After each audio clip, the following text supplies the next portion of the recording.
Bonjour et bienvenue à cette émission J'irai pâturer près de chez vous, consacrée à la Cornouaille. Je m'appelle Mitch et aujourd'hui je vais vous emmener faire un petit voyage au cœur de ces terres et le long de ses côtes. Bonjour, moi c'est Nolwenn, la mascotte de la Cornouaille. Je vais suivre Mitch discrètement pour m'assurer qu'il en découvre bien les plus beaux atours. À tout à l'heure. Il faut savoir que la Cornouaille est le secteur le plus étendu de Bessel-Ouest. Elle est bordée par 350 km de côte et s'étend d'Hennebont à Locronan au nord, va jusqu'à la Pointe du Raz à l'ouest et borde toute la côte au sud. Les trois principales villes sont Lorient, Quimper et Concarneau. Allez, on vous emmène découvrir le dynamisme économique de la Cornouaille. Agricole, maritime et aussi industriel. Bon voyage! Aujourd'hui, donc, on va partir à la rencontre d'éleveurs laitiers. J'espère que trouver quelqu'un dans le coin. Ah tiens, voilà. Bonjour. Enchanté. Bonjour, Mitch. Joël. Ok. Bonjour. Enchanté, Mitch. Pierrick. C'est à vous l'exploitation laitière ici? Oui, oui. Tout à l'heure, j'ai vu en passant, il y avait au moins une quarantaine de vaches, c'est ça? Pas une quarantaine de vaches, ouais. Vous faites uniquement du laitier ou vous faites aussi d'autres activités? Non, sur l'exploitation, on fait aussi des potirons. Et donc, en même temps que la production laitière, j'ai appris aussi à cultiver ce potiron-là en Nouvelle-Zélande et on l'a développé sur l'exploitation. À la fois du laitier et à la fois des potirons? Comment vous êtes organisé? Ça demande beaucoup de travail aussi, cette production-là. Et donc, parfois, ça prend du temps sur le travail pour les vaches laitières. Donc, il a fallu trouver des solutions. Et justement, là, aujourd'hui, il y a Pierrick. On travaille ensemble aussi sur l'organisation du travail, quoi, hein, pour bien suivre la production laitière et en même temps bien faire notre travail à côté de légumiers aussi, quoi, hein. Tous les mois, on se voit pour traiter les questions du moment qui sont définies avec Joël, parce que c'est vrai qu'on s'adapte en permanence en fonction de la problématique du troupeau s'il y en a. Et si le troupeau se porte bien, c'est ce qu'on souhaite d'ailleurs. Voilà, on souhaite que tout se passe bien, qu'il n'y a pas de problème. Donc c'est vrai que tout le travail qu'on fait, c'est vrai que c'est dans ce but-là. Et donc quand tout se passe bien et qu'il y a, voilà, s'il y a moins de questions, on va dire, de gestion régulière, donc on aborde des sujets qui sont plus en profondeur, donc qui peuvent aller de l'économie, la gestion du système de l'exploitation dans son ensemble. Donc voilà, il y a plein de thèmes qu'on aborde.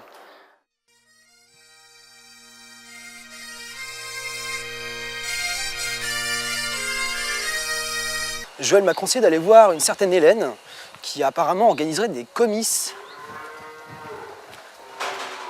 Bonjour. Bonjour. Bonjour. Enchanté. Enchanté. Enchanté. Je fais un reportage sur le secteur de Cornouaille, notamment les comices qui s'y passent. Vous êtes présidente des comices du canton de Fouesnant. Du comice de Fouesnant, ouais, c'est ça, ouais. D'accord. Est-ce que vous pouvez m'expliquer un petit peu comment ça se passe dans la Cornouaille, les comices?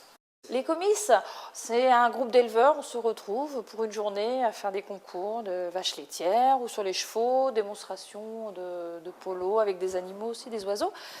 C'est une journée conviviale pour se retrouver entre éleveurs. Il y a les éleveurs qui participent, les gens, les voisins et compagnie qui viennent voir. Et il y a aussi les touristes qui viennent découvrir un peu le monde un peu rural, faut le dire, les animaux. Comment vous les mettez en œuvre À qui est l'origine, derrière les comices? qui est derrière les comices? C'est les éleveurs et à l'origine, même c'est l'animateur qui... Ouais. Et en l'occurrence ici, c'est Jean-Yves Clément qui est conseiller d'élevage sur la zone côte sud du Finistère. Comment intervient BCEL Ouest dans les comices? Sur l'ensemble des 3 départements, ça représente quand même 70 jours de travail. Il y a quand même, ouais. Et en étant large, tous les conseillers d'élevage, il faut compter 80 autres journées pour les conseillers d'élevage, 2 jours par comice. Et donc BCLO, il s'implique beaucoup dans la vie des comices, quoi. C'est un partenaire incontournable pour les comices, quoi. D'accord. Sinon, moi-même, je n'ai jamais vu de comice. Est-ce que vous auriez peut-être, je sais pas, des photos à j'ai des photos à vous montrer. Voilà. Ah voilà. Alors ça, c'est des photos du comice. Ouais, du comice 2011. D'accord. Donc voilà, donc tu vois la photo avec les enfants. Ok. Super sympa, hein, la fête, la convivialité. Là, c'était un jeune participant, c'était la première fois qu'il le faisait. Ouais. Il y a tous les âges quand même. Il y a tous les âges, oui. Et ici, c'est le bouquet final, quoi. C'est la grande récompense pour cet élevage. D'accord. C'est vraiment la fête de l'élevage. Bon, eh bien, on vient de quitter Joël et Hélène, qui nous ont montré que c'était une vraie réussite sur le plan agricole, la Cornouaille. Mais il ne faut pas oublier que c'est quand même aussi 350 km de côte. Donc sur le plan maritime, on a Lorient, qui est le deuxième port français, et on a le Guilvinec, qui est aussi le premier port de pêche artisanale. Excusez-moi, en fait, je viens juste de mettre mon ciré Cotten. Parce que oui, la Cornouaille, c'est aussi une réussite sur le plan industriel. Il y a plein de bons produits. Il y a le pâté Enaf, par exemple. Il y a aussi le steak haché Bigard, forcément. Le jambon Monique Radou. Et il y a aussi le site de Fouesnant. Les touristes sont très attirés par la Cornouaille. Mais me direz-vous, comment peut-il en être autrement? Ah, la Cornouaille. Je me suis baladé pas mal et vraiment, c'est un sacré charme, je veux dire. J'ai ramené quelques cartes postales. Alors, il y a l'archipel des Glénans, qui ressemble aux atolls polynésiens. Ouais, et Concarneau, la Pointe du Raz, Locronan, l'île de Groix et Quimper.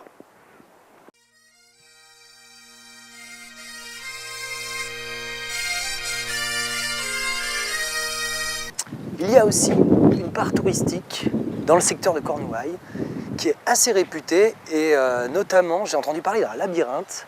Ah, je crois qu'il y a quelqu'un là. Bonjour. Bonjour. Excusez-moi, vous avez 5 minutes? Oui, bien sûr.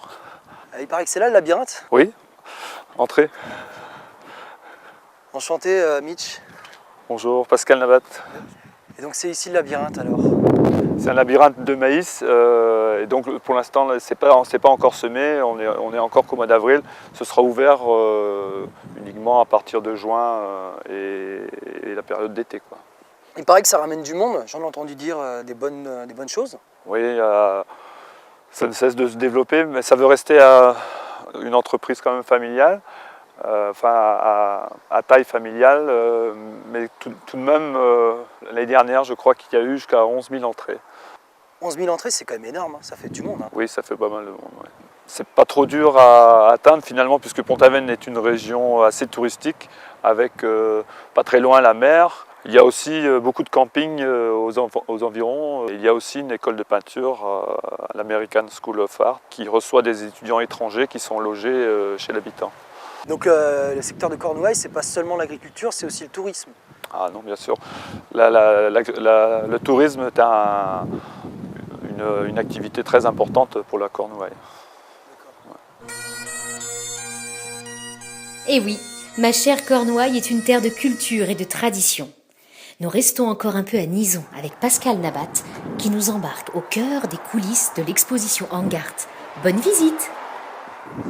Donc alors c'est ici le collectif Angart. Oui, c'est la salle où ils font leurs toiles. Donc ici tu peux voir des toiles qui ont été faites par un agriculteur et ce sont de vieilles photos, une bonne partie ce sont de vieilles photos qui ont été peintes par les membres du comité. D'accord. Donc ça représente des scènes de vie, des scènes du passé? Oui, en majorité, puis il y a aussi des portraits. Occasionnellement, ils font des expositions. Une bonne partie des membres vont aller à New York exposer dans une galerie au Bronx. Et ça permet d'avoir un peu de rayonnement de la culture bretonne à l'international.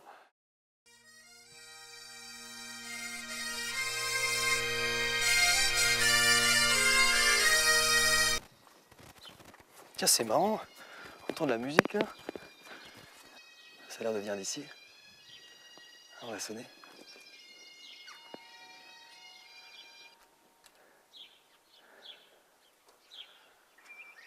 Bonjour, enchanté Mitch. Bonjour.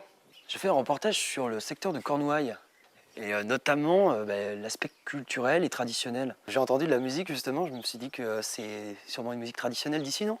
Oui, c'est de la musique de Bagad que j'écoutais. D'accord. C'est Le Bagad. de Bagad, oui. D'accord. Ce sont des ensembles de musiciens, cornemuse, bombarde et batterie, qui jouent ensemble et qui donc jouent des airs traditionnels bretons. D'accord. Vous êtes musicien? Non, pas du tout. Je suis éleveur laitier et donc j'ai pas le temps de jouer la musique. Ce sont mes enfants qui jouent. J'aimerais bien en savoir plus. Je ne sais pas si vous avez des photos ou peut-être... Oui, si vous voulez, on peut Ouais, voir ça, oui. oh, carrément. Merci. Entrez. Il y a aussi le costume du groupe. Alors ça, c'est le costume traditionnel, c'est ça? C'est le costume traditionnel qui est porté par le bagad. D'accord. Et celui-là est propre au village d'ici? Oui, c'est à la commune et à quelques communes environnantes. D'accord. Ok. C'est qui en fait? C'est mon fils qui joue de la cornemuse. Il donc fait partie du bagad de Pouillergat. Et t'as d'autres photos à montrer? Oui. D'autres photos de... Donc ça, c'est le groupe local. Hein. Le groupe local, et puis ici, on se trouvait à Concarneau pour défiler. Donc, Et c'est le drapeau local? c'est le drapeau du groupe, oui. Qui rappelle les couleurs du costume et de la région. C'est des bons souvenirs? Oui, très bon souvenir. Oui. Oui.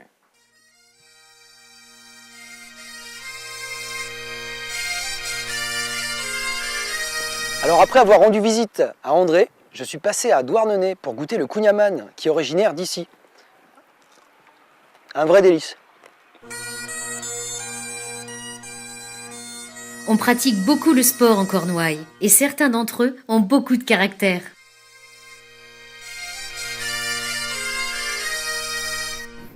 On continue notre aventure, toujours dans la Cornouaille, à la recherche d'autres éleveurs. Donc là, j'ai vu qu'il y avait une exploitation. Bonjour. Excusez-moi, vous avez 5 minutes? Ouais. Enchanté. Mitch. Ouais, Eric. Je fais un reportage sur le secteur de la Cornouaille. Ouais. Je voulais en fait savoir s'il y avait des sports en particulier en Cornouaille. Ouais, donc ici sur la Cornouaille, c'est beaucoup de gens connaissent l'Académie Tabarly qui forme les plus grands skippers. Les écoles de surf, principalement la Torche. Et puis tout le monde connaît le FC Lorient avec son club de foot. Et également l'équipe féminine de volley de Quimper qui joue quand même à un niveau national. Voilà, donc on a quand même quelques bonnes références. Est-ce qu'il n'y a pas plutôt des sports un peu plus typiques? Ah bah ici sur Mahalon, on a un sport typique qui est notre championnat du monde de course en lit à roulettes, qui date de 1981. C'est original ça quand même. C'est propre à la Cornouaille vraiment? C'est propre à Mahalon. Et donc il rassemble 2000-2500 personnes tous les ans. Ah, ça fait du monde. Ça fait du monde et c'est une course, une compétition qui est ouverte à tous. Les gens peuvent s'inscrire sur place et on participe. Et en même temps que cette course de lit à roulettes, il y a également une course de voiture à pédales. Le but est de passer un après-midi agréable et de s'amuser. Est-ce que tu aurais quelques photos de la course en lit justement? Ah oui, j'ai quelques photos dans mon bureau, là, donc tu peux venir voir ça. Allez. Donc je peux te présenter quelques photos, donc des coupures de presse ou de la course en lit.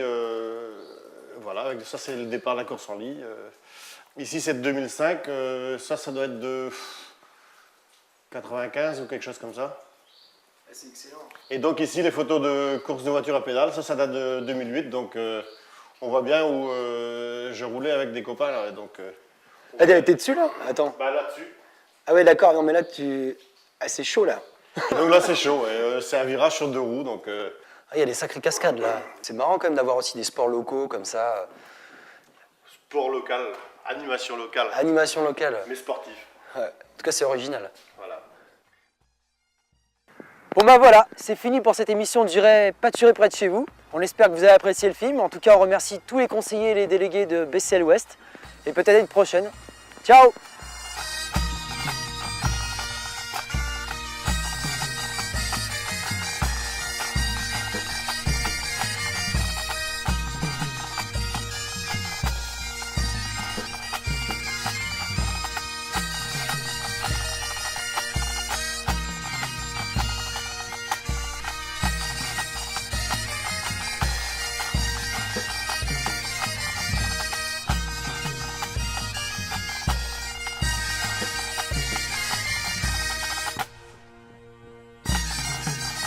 Kenavo!